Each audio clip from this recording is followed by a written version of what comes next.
마더스데이, 마더스데이가 아니고 마더스 주일, 어머니 주일로 우리가 보통 교회에서 절기 예배로 우리가 주일을 지납니다. 근데 제가 여러분들 앞에 한 번씩 이야기를 하는 말에 대한 단어에 대한 이야기를 놓고 먼저 이야기를 하는데, 저는 설교에 대해서 별로 절기에 대해서 신경을 쓰지 않습니다. 주시는 말씀대로 많이 전합니다. 어머니 주일이라 하는 이 단어가 제게 걸렸습니다. 제게 걸렸다는 말이, 주일이 왜 어머니 주일이 되어야 되느냐, 무슨 말인지 알겠습니까? 주일은 주의 날인데 왜 어머니 주일이라는 단어가 들어가야 되느냐, 이게 맞지 않다는 것입니다. 엄격히 따져서 우리는 주일날 주의 전에 나와서 하나님 앞에 예배드리면 경배받으신 이는 오직 주님이라. 그 앞에 무슨 타이틀이 들어가는 예배, 어떤 타이틀이 들어가는 무슨 주일이라는 것은 사실 필요치 않다는 것입니다.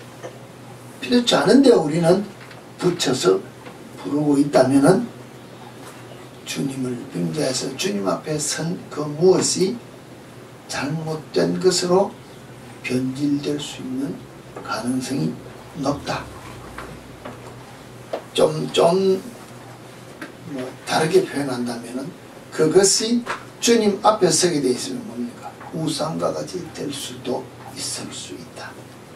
고로 어머니 주일, 어머니 주일이라는 것이 오늘만 어머니 날이네, 어머니 주일 아니라는 것입니다. 우리가 전체적인 면을 놓고 한번 생각을 해보면서 제가 여러분들에게 그래도 어머니라는 존재에 대해서 우리가 한번 생각을 해볼 수 있다면, 주께서 우리를 향하여 주신 가정에서 어떤 어머니의 존재가 되어야 우리가 우리 가정에서, 우리 가문에서 어머니다운 여인상으로 길이 남을 수 있는 여인이 될 수 있을까, 어머니가 될 수 있을까. 성경을 보면서 생각하다 보니 이 룻을 구원한 나오미가 생각이 돼서 여러분에게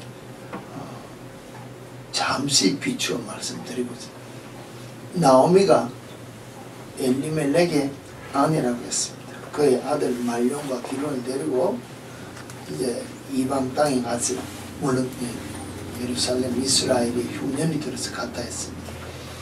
그래서 10년 살고 나니까 아들도 죽고 남편도 죽고 다 죽었다 했습니다. 그러고 보니 고향이 하나님께서 돌보아 주셔서 이제 먹고 살만한 흉년이 왔다. 여기서는 먹고 살 것이 없으니 고향 돌아가야 되겠다. 이제 그런 결단을 하고 나서는 과정에서 룻과 이제 뭡니까,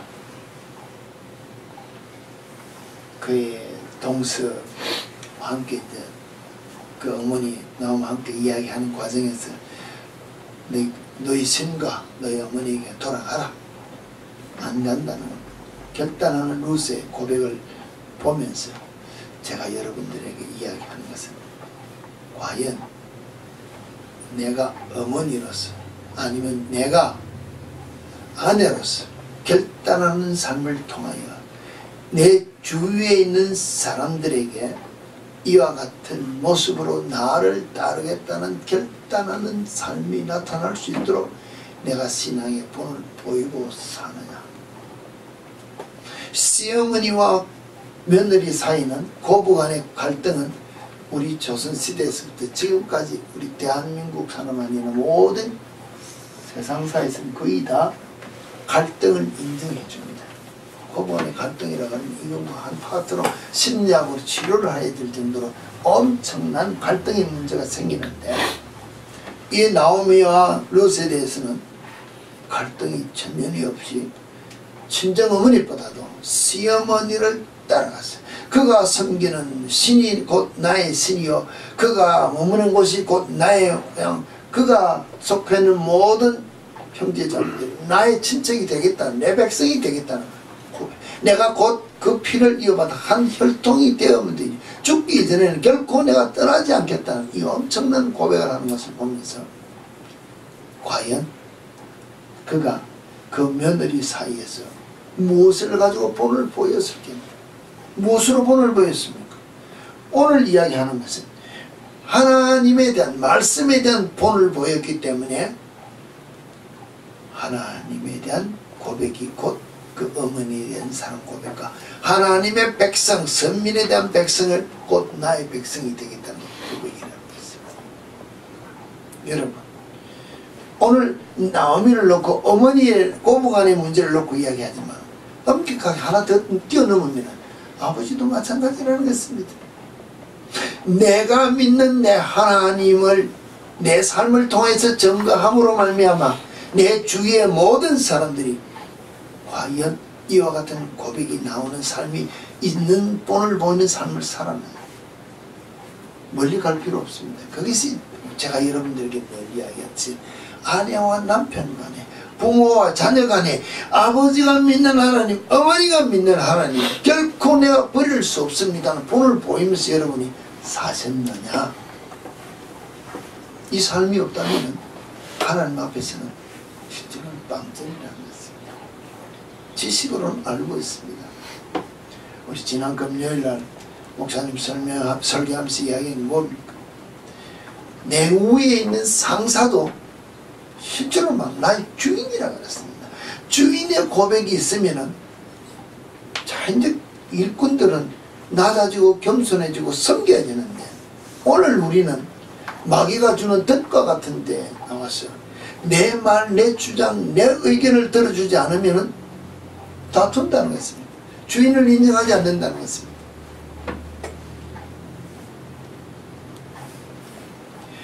왜 그런 것들이 좀 더 확대되면은 오늘 기도하면서 전도사님들 말씀 이야기를 했지만 곧 그것이 내가 하나님 앞에서 내가 죽어지고 낮아지고 내 위에 사람을 섬기는 이 하나의 훈련을 통해서 하나님 앞에 나아가는 과정인데 이걸 무시하도록 마귀가 주는 뜻과 같은데 걸려서 다 평등하다.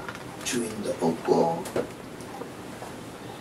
일꾼도 없고 우리 여사이 지금 좀 어디라고 하면 곤란하지만 대기업을 다 무너뜨려서 같이 먹고 살잖아. 공산주의 인연과 같은 것이 뭡니까?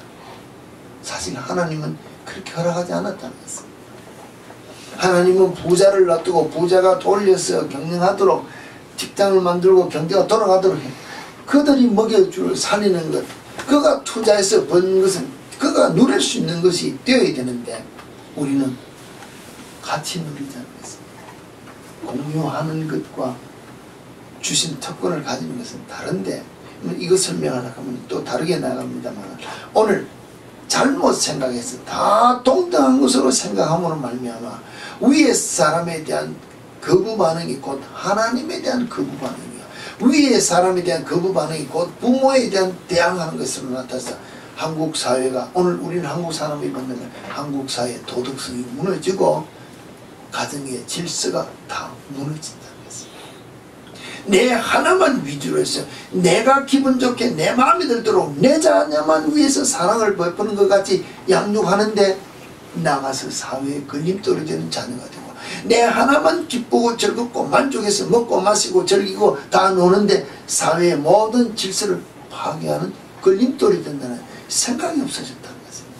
그로 사회의 기강들이 무너지고 도덕 윤리가 깨어지는 사회가 되어가는 것처럼 하나 아무것도 아닌 내가 조금 더 불편한 가운데 훈련되어지고 죽어지고 낮아지면 곧 그것이 내 자신이 불편한 것 같은데 가정이 원활하게 잘 돌아가고 가정이 잘 돌아가면 내 주위가 잘 돌아가고 내 주위가 잘 돌아가면 사회가 잘 돌아가고 사회가 잘 돌아가면 국가가 잘 되어 간다는 것입니다. 국가가 잘 되어 가는데 왜 세계가 잘 안 되어 가겠느냐는 것입니다. 다 개인주의로 깨어지고 부서지도록 하는 마귀의 덫에 걸려서 내가 만족하면 다 만족한 것 같은 교육으로 바뀌어서 사회가 어지러워지고 어려워져가는 문제들이 그 속에 있다는 것을 생각해 볼 수 있지 않겠느냐는 것입니다. 이 잠시 지나가는 말 같더니만은 과연 이 루시 이와 같은 고백이 나오는 것을 보면서 그 시어머니가 남편도 없이 아들도 없이 며느리들과 살면서 몇 년을 사는지 모른다. 근데 그 며느리에게 어떤 삶의 본을 보였을까? 그럼 제가 이렇게 할게요. 시어머니가 며느리에게 보인 삶을 떠나서 남편 된 오늘 우리도 이와 같은 삶을 본을 보이는 자가 되어야 되지 않겠느냐. 같이 연관시켜서 생각을 하되 한 단어를 놓고 보면 어머니가 고부간에 갈등이라는 것이 있는 그 사이가 원만해진 이 고백이 나올 수 있는 삶이 있도록 본을 보일 수 있는 여인이 되어야 가정에서 어머니로서 아내로서 더 이상 흠잡을 수 없는 신실한 여인이 돼. 하나님께서 인정해 줬어요. 그가 곧 오늘 우리가 말하면 믿음의 선진의 대열에 서지 않습니까? 예수님의 족보의 판결에 이름이 올라갔다는 것입니다.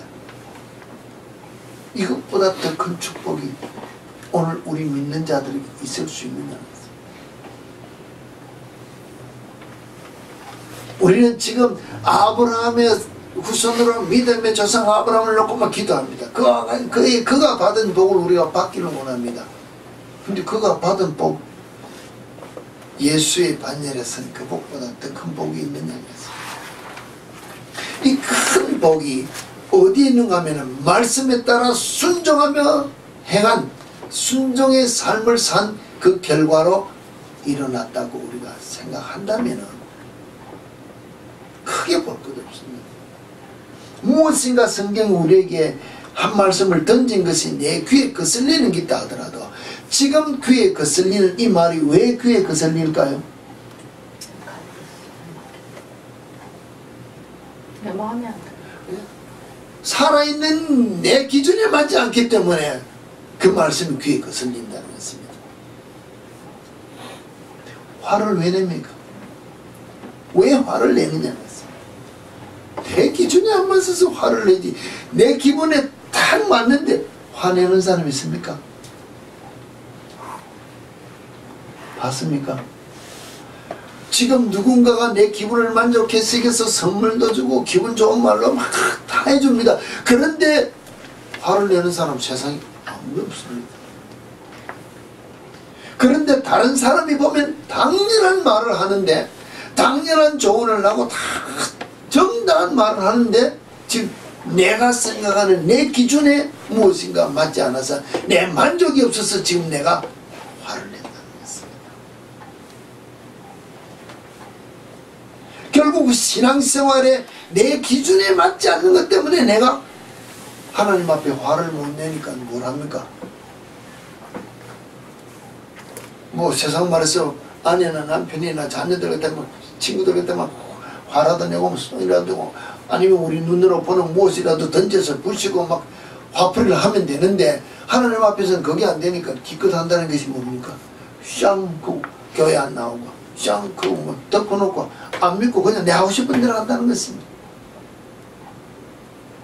그게 내 마음에 맞지 않기 때문에 그와 같은 신앙생활을 우리가 하지 않느냐는 것입니다.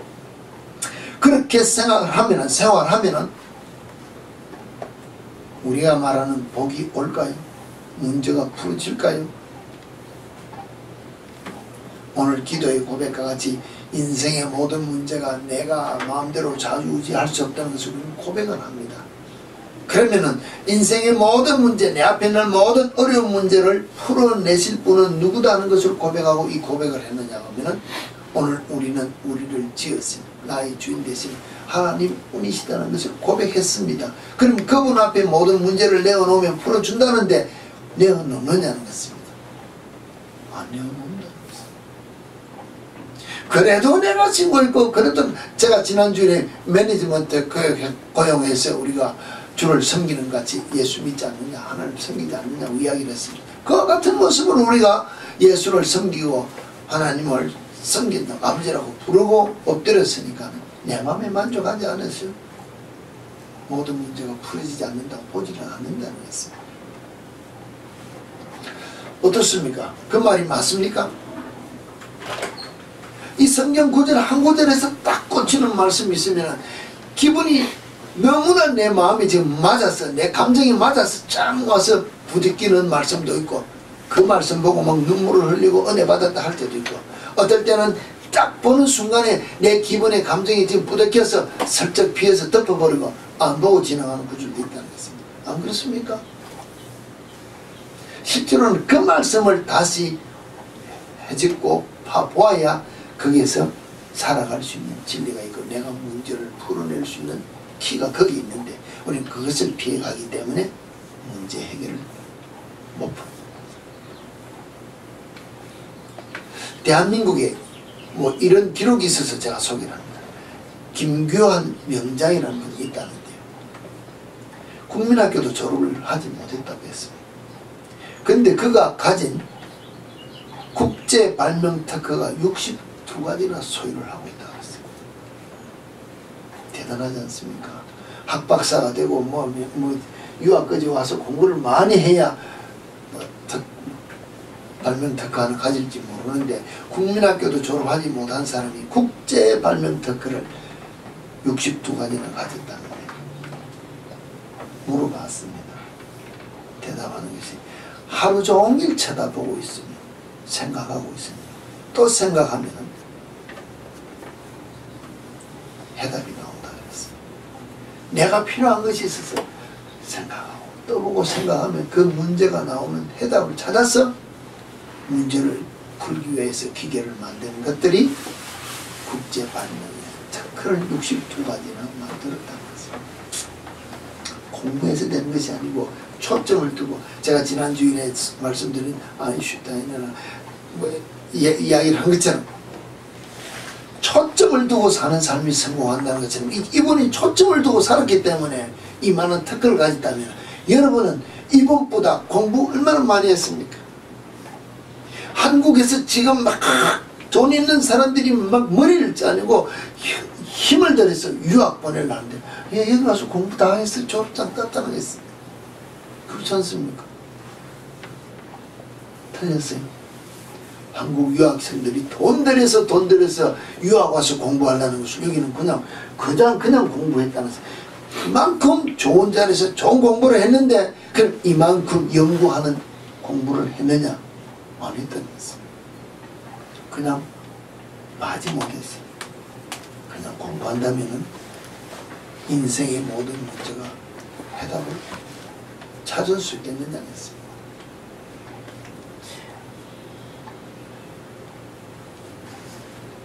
아리스토텔레스도 말하기를 머릿속에서 자신이 바라는 것을 생생하게 그리면은 온몸의 세포는 모두 그쪽으로 그 목표를 달성한 방향으로 조절되게 돼 있다.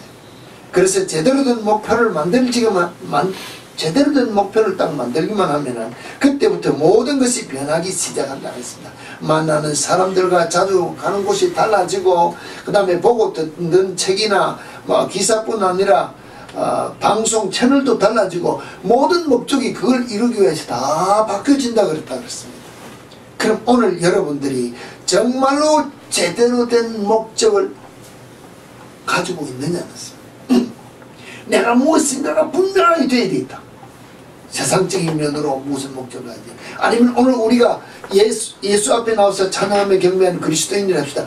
분명히 예수 닮으라고 하나님의 거룩하신 같이 너희도 거룩하라 하고 하나님의 형상대로 지음을 받았기 때문에 우리의 온전한 형상을 이루기 위하여 분명한 하나님을 닮게 예수 그리스도를 닮게 하는 목표를 가졌으면 그 다음에 그 목표가 정확하게 우리가 가진 목표가 된다면 그것을 이루기 위하여 내 안에 있는 모든 것들이 변화되어 조절되어서 예수 닮아가기 위한 삶으로 텔레비를 보는 것들이 성경을 보는 것으로 우리가 말하면 잡담하는 것이 기도하는 것 찬양하는 것으로 모든 것이 하나님의 중심으로 말씀 중심으로 조절되고 바뀌어지는 삶이 있으면 결국 그것을 목표를 만들기 위한 수단으로 다 바꿔진다 그랬는데 세상 사람도 이야기를 하는데 우리가 그렇게 사는 삶을 사느냐는 것입니다.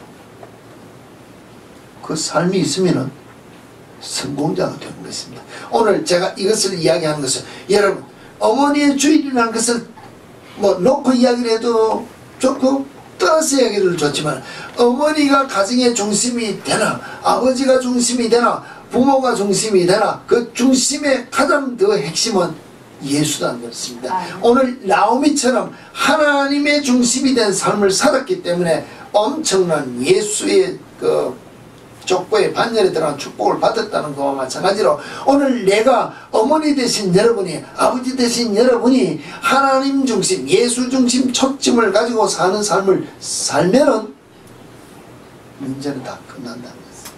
이 삶을 사느냐는 것입니다. 이 삶을 살면은 오늘 제가 김기환 명장이나 아리스토텔레스나 뭐 누구나 세상 사람들을 놓고 예를 들었지만은 이들이 이야기하는 성공적인 삶, 가정이 왜 가정의 성공이 무엇입니까? 우리가 이야기한다면 해피하우스, 해피패밀리, 행복한 가정이지 않습니까? 행복한 가정의 초점이 뭡니까? 행복한 가정을 만들기 위한 초점을 놓치고 우리가 행복한 가정을 만들라 하기 때문에 못 만든다는 것입니다. 행복한 가정 싫습니까? 행복한 가정 싫다는 사람 결혼할 필요가 없습니다. 연애할 필요도 없습니다.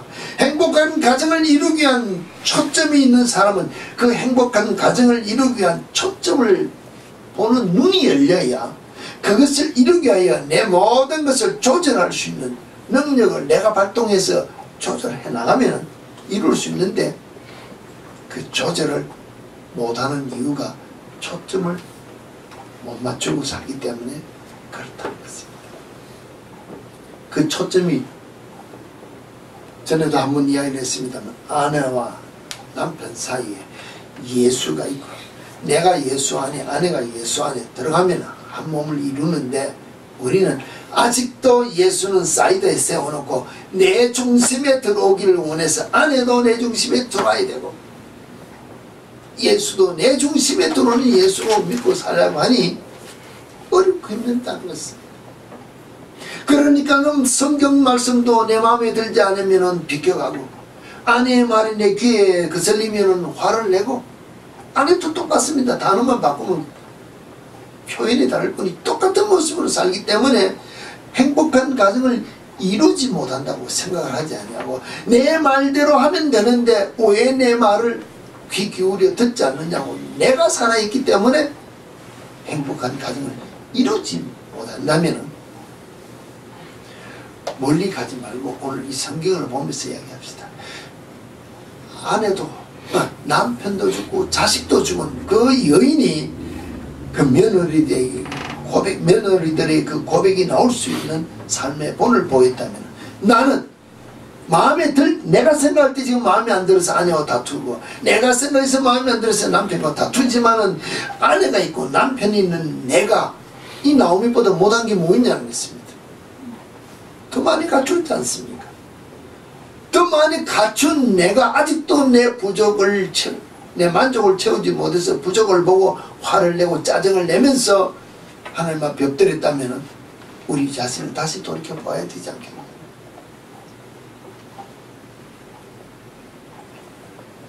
어떻습니까? 제가 지난주에도 우리 애병하고 밥을 먹으면서 옆에서 이야기했죠. 언제 어느 때 내가 만나는 사람이 가장 중요한 것 생각을 예를 놓고 이야기했습니다. 내가 지금 내 삶 속에서 가장 중요한 때가 언젠가 하니까 언제라고요? 지금이라고 했습니다. 내가 만나는 사람이 누가 중요하다고? 지금 내 앞에서 만나는 사람, 지금 현실에 내게 주어진 이 시간, 이게 가장 내 인생에서 중요한 때라고 그랬습니다. 그것을 풀어서 이야기한다면 오늘 내게 주어진 내 가정 속에서 내게 주어진 이 현실에서 제일 충실되게 사랑하면서 내 자신을 드러내고 하나 되기를 원해 살면은 가정은 절로 하나가 된다는 것입니다. 내가 내 아내에 대해서 내 남편에 대해서 내 자녀에게 대해서 내 부모에 대해서 가장 내 자신이 죽어지고 낮아지고 헌신된 모습으로 신실하게 진실되게 살면은 행동을 나타내면은 자연적 가정을 행복해질 수밖에 없다는 것입니다. 주의 말씀이 내 삶 속에서 살아 나타나는 역사하는 것으로 나타날 수밖에 없다는 것입니다. 근데 오늘 내가 생각할 때 지금 내 마음에 들지 않다고 생각하기 때문에 지금 이 시간이 내 인생에서 가장 중요한 것이라고 생각이 되지 않기 때문에 내 마음대로 한다는 것은 아니라는 것이, 지금 이 시간 내 앞에 있는 사람에게 내가 가장 충실하고 신실되게 진심으로 대하는 이 마음을 가지고 산다면은, 지금은 내가 내 안이지만 밖에 나가면 지금 다른 사람 친구를 만나는 그 순간이 최고로 내 인생에서 중요한 순간이고, 내가 가장 진심으로 대하면서 살아야 될 순간이고 그 현실이라고 생각한다면은, 내가 만나는 모든 사람들에게, 내가 만나서 직장에 가면 내 상사에게, 아니면 직장에 가서 내 아래 사람에게, 내가 만나는 친구들에게 가장 귀한 시간을 가장 신실되게 삶의 본을 보면서 귀를 기울이면서 살 수 있는데, 그런 삶을 살지 않는다는 것은 매일 시간을 허비하며 살기 때문에, 내 만족을 위해 쫓아다니기 때문에 만족을 누리지 못하고 행복을 가져오지 못한 삶을 산다고 하면, 여러분이 인생 멀리 갈 필요도 없습니다. 하루 일을 마치고 집에 들어오면 불평밖에 없고 짜증밖에 없고 원망밖에 안 나온다는 것은, 아내에게 화를 낸다고 그 아내가 내 마음대로 되어집니까? 남편에게 화를 낸다고 그 남편이 내 마음대로 되어지느냐는 것입니다. 화를 내고 짜증낸 나만 답답하고 나만 기분 나쁘다는 것입니다. 두 사람이 화해할 때까지는 불편한 관계로 지날 수밖에 없는 그와 같은 어리석고 미련한 삶을 왜 살아가느냐는 것입니다.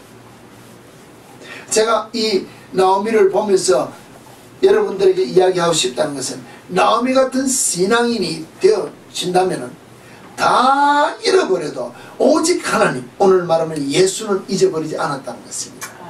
누가 뭘 하더라도 나는 그 말씀에 순종하겠다는 이 삶을 살았다는 것입니다. 그것이 곧 예수의 족보의 반열에 이름을 올리는 삶의 본이었고, 이 삶을 통하여 하나님이 영광 받으시고자 그를 그 반열에 세웠다고 생각한다. 오늘 여러분의 삶을 제가 여러분에게 하면서 이야기합니다. 구약의 삶과 신약의 삶을 생각할 때, 구약은 쉽다 그랬습니까? 어렵다 그랬습니까?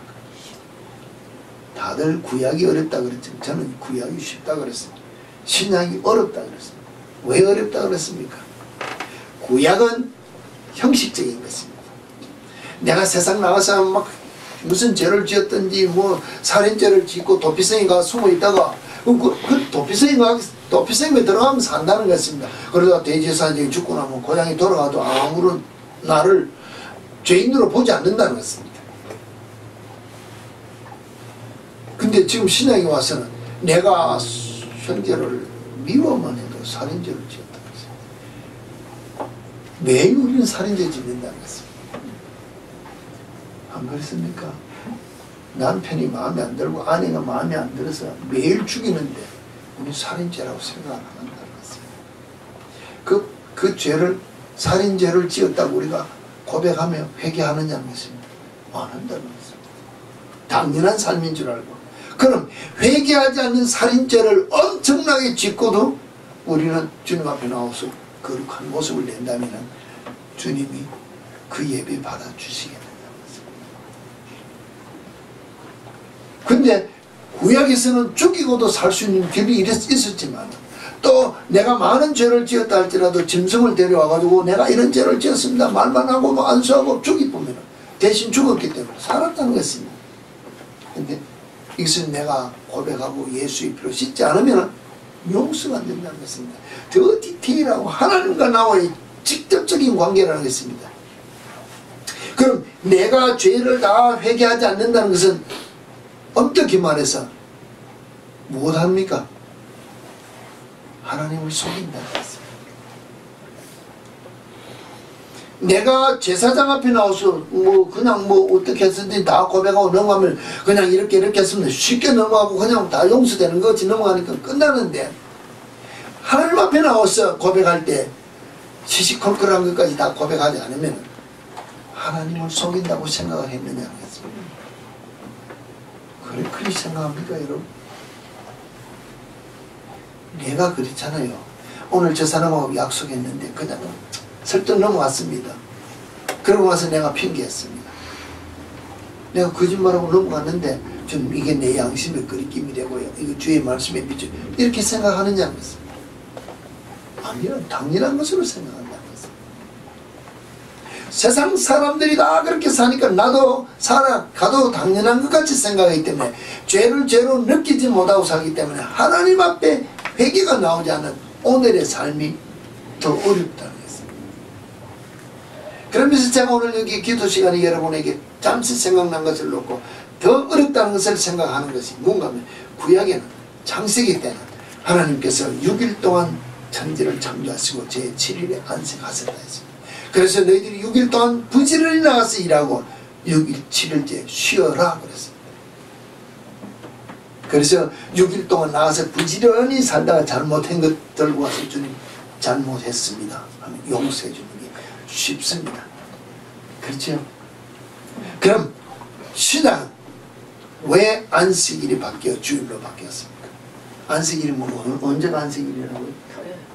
토요일이 안식일인데 왜 그러면은 주일로 바뀌었습니까? 왜? 부활하시는 날이 산의 모든 순서를 지금 뒤바꿔놨습니다. 예배의 순서를 뒤바꿨다는 것입니다. 일하고 와서 쉬는 게 원칙인데 우리는 이제부터는 예배 먼저 드리고 살겠다는 것입니다. 그럼 뭔가 하면은 살아라까 말씀에 따라 살다가 잘못한 거 들고 와서 잘못했습니다 하면 용서가 쉬운데 그걸로 이야기해서 내가 이렇게 살겠습니다 고백하고 나가서 살지 못했습니다. 어느 죄가 더 큽니까? 어느 죄가 더 크냐는 것입니다. 어때요? 순서를 바뀐 걸 딱 놓고 생각하니까는 신약의 죄가 훨씬 더 크다는 것입니다. 우리는 참 주일날 와서 위로받고 기뻐하고 내가 그냥 절기하면서 그냥 내 마음에 만족해서 예배드리면 다 된 것 같은데 아니에요. 주님 앞에 내가 이와 같은 삶을 살겠습니다 고백하는 먼저 나와서 고백하고 내가 나와서 일주일 동안 산다고 생각했는데 우리는 예배 중에도 말씀을 전하면서 일주일 동안 살다 돌아서 힘들고 어려운 자에 위로받으라 하는데 틀렸다는 것입니다. 왜? 내가 고백한 삶을 살았는데 살지 못한 죄를 들고 가고 용서하려고 회개의 죄로 주님 앞에 엎드려야 되는데 우리는 만족을 누리려고 뛰고 춤추며 찬양한다면 틀렸다는 것입니다. 그럼 우리는 다시 안식일에 예배를 드려야 됩니다. 그러면은 잘못 살고 와도 저 잘못 살았습니다 용서해 주세요 하면 될 수 있는데 우리는 용서해 준다는 것 전체 드리겠습니다 살겠습니다 고백하러 왔다는 것을 놓치고 예배한다는 것입니다. 이래서 신약이 더 어렵다는 것입니다. 신약은 중심을 본다 그랬습니다. 구약은 외모를 본다 했습니다. 하나님은 중심을 보지만 중심이 가득 찬 것, 중심에 가득 찬 것을 우리가 밖으로 드러낸다면 우리는 밖으로 드러나오지 않더라도 우리는 내 속에 조금 차 있는 것까지도 주님은 다 보고 계신다고 우리가 생각한다면 내 속에 우리 세상만 이를 악물고 속에 더럽고 가득 찬 걸 가득 채우고도 위선적으로 거룩한 모습을 드러내는 사람들이 있습니다. 그런데 구약에서는 통했을지 몰라도 신약에서는 안 통한다는 것입니다. 그래서 신약이 더 어렵다는 것입니다. 오늘 우리 시대가 하나님 앞에 찬양과 경배가 더 어려운 이유는 신령과 진정으로 예배하는 자를 하나님이 찾으신다고 했는데 우리는 신령과 진정이 아니라 내 기분과 감정에 충실해서 하나님 앞에 예배할 때가 많다는 것입니다. 비슷한 것 같은데 다릅니다. 여러분이 여러분 자신을 정말로 우리 중심을 보시는 하나님의 중심에 맞는 삶이 외적으로 드러나는 삶이 된다면 성경으로 다시 돌아오면 나오미 같은 삶이 될 수 있다는 것입니다.